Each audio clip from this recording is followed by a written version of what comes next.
Hello everyone, welcome है आप सभी का आपके अपने ही चैनल तरू वाटिका में। और ये जो आपको प्लांट दिखाई दे रहा है ये स्टारलाइट फाइकस है। इसको बेंजामिना भी बोला जाता है। फाइकस की ही एक बहुत ही सॉफ्ट वैरायटी है ये। और जो सिंपल फाइकस होते हैं वो थोड़े हार्डी होते हैं, और लेकिन ये जो फाइकस है इसका थोड़ा ध्यान रखना पड़ता है। मतलब प्रॉपर सनलाइट,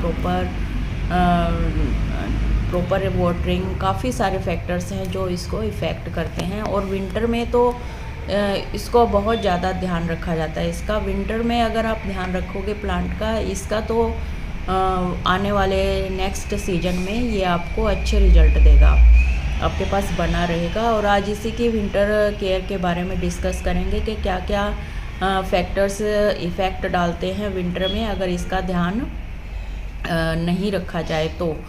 और तो सबसे पहले मोस्ट इम्पोर्टेंट फैक्टर आता है वाटरिंग का। दो वाटरिंग के बीच में आप जब जो सॉइल होती है प्लांट की उसको ड्राई होने दें। ड्राई होकर जब आप वाटरिंग करेंगे सॉइल पे तो उसका तो प्लांट सही रहेगा। और अगर आपको सॉइल का ड्राई होने का नहीं पता चल रहा है तो फिंगर से टच करके देख लें। अगर उसमें मॉइस्चर बना हुआ है तो अभी वाटरिंग ना करें। और फिर देखिए इतना ब्यूटीफुल प्लांट है ये। इसके आप बोनसाई भी बना सकते हैं। इसकी काफ़ी शेप बनाकर आप इसको टोपियारी बना सकती हैं, किसी भी टाइप की, किसी भी तरह की। और अगर ये ज़मीन में लगा होता है तो इतनी केयर की ज़रूरत नहीं पड़ती है, लेकिन अगर आपका ये पॉट में लगा हुआ है तो थोड़ा सा हमें जो भी हम देंगे वो ही प्लांट लेगा। तो इसलिए थोड़ा इसका ध्यान रखना ज़रूरी है ताकि नेक्स्ट सीजन में आपके पास ये बना रहे प्लांट।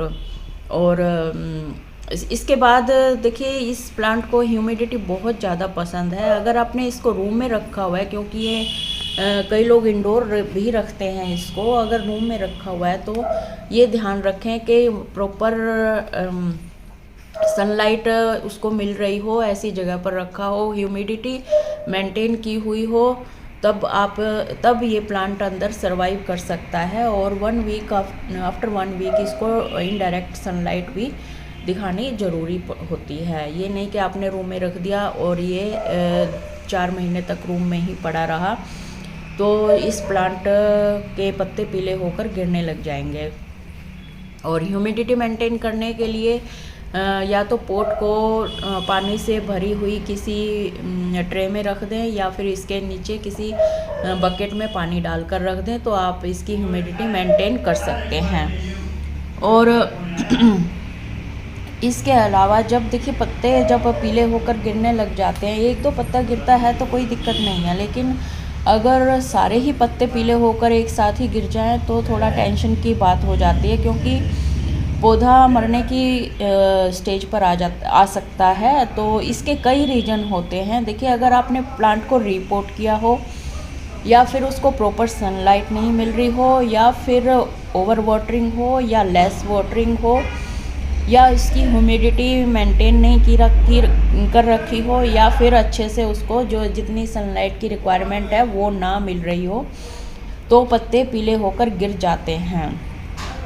और फिर देखिए आपके पास कौन सा ये फैक्टर आपको के प्लांट को इफ़ेक्ट कर रहा है। और जब फेवरेबल कंडीशन आपके प्लांट को मिलेगी तो इस पर नई शूट आनी शुरू हो जाएंगी। और ये आपका काम है देखने का कि आपने किस चीज़ की कमी इसके लिए छोड़ रखी है। तो देखिए सबसे पहले तो मैंने वाटर का बताया कि इसको वाटर सफिशिएंट देना चाहिए विंटर में, और जितनी इसकी रिक्वायरमेंट है ह्यूमिडिटी मेंटेन करनी चाहिए इसकी। अगर आपने रूम में रखा हुआ है तो ये भी ध्यान रखना चाहिए उसको बाहर भी लाकर रखें कभी कभी इनडायरेक्ट सनलाइट में। और देखिए गर्मियों में तो इसको इनडायरेक्ट सनलाइट में रखा जाता है, क्योंकि ज़्यादा सनलाइट से खुली लाइट से इसको क्या है, धूप से इसके पत्ते पीले होकर गिरना शुरू हो जाते हैं। और अगर आपने ये उसमें रखा हुआ है, जैसे मैंने प्लांट्स के बीच में रखा हुआ है, तो मेरा गर्मी में भी यहीं रहता है और सर्दी में भी देखिए यहीं पर ही है, क्योंकि इसके अगल बगल में बहुत सारे प्लांट हैं, 3 लेयर प्लांट्स की हैं इसके पीछे, और इसके ये थूजा के बिल्कुल नीचे है और मरवे के बिल्कुल नीचे है, तो इसको ह्यूमिडिटी भी मेंटेन की अपने आप ऑटोमेटिकली हो रही है, और गर्मियों में इसके ऊपर ज़्यादा धूप भी नहीं आती है। एक तो मेरे गार्डन में धूप वैसे ही कम आती है, और ऊपर से जो थोड़ी बहुत आती है तो वो तेज़ नहीं आती है, इसके ऊपर 12 बजे वाली जो स्कॉर्चिंग हीट होती है वो नहीं लगती है। तो ये मेरा प्लांट अच्छा खासा चल रहा है। तो इस बात का आपने ध्यान रखना है, सर्दियों में भी ह्यूमिडिटी मेंटेन करके रखनी है, और ताकि इसके पत्ते जो हैं पीले होकर गिरे ना। यह बहुत ही ब्यूटीफुल प्लांट है, और इसकी हम कई तरह की शेप देके इसकी जो टोपियारी है वो बना सकते हैं, बोनसाई बना सकते हैं। इसका बहुत अच्छी शेप देकर अपने गार्डन को इस प्लांट से हम डेकोरेट कर सकते हैं। वैसे तो जो ये फाइकस वाले प्लांट है वे सभी की हम बना सकते हैं, लेकिन ये वेरीगेटेड फाइकस है तो इसकी जो शेप है बहुत ही अच्छी लगती है दी हुई। तो इसका हमें विंटर में ख़ास ख्याल रखना पड़ता है, और आई होप आपको ये जो फैक्टर मैंने बताए हैं इसका आप ध्यान रखेंगे, और वीडियो आपको अच्छी लगी होगी। अच्छी लगी है तो लाइक और शेयर बनता है। जो फर्स्ट टाइम है वो सब्सक्राइब करके जाएं चैनल को, और इसी के साथ ही वीडियो का एंड करते हैं। नेक्स्ट वीडियो में फिर मिलते हैं नए अपडेट के साथ। Bye bye, take care.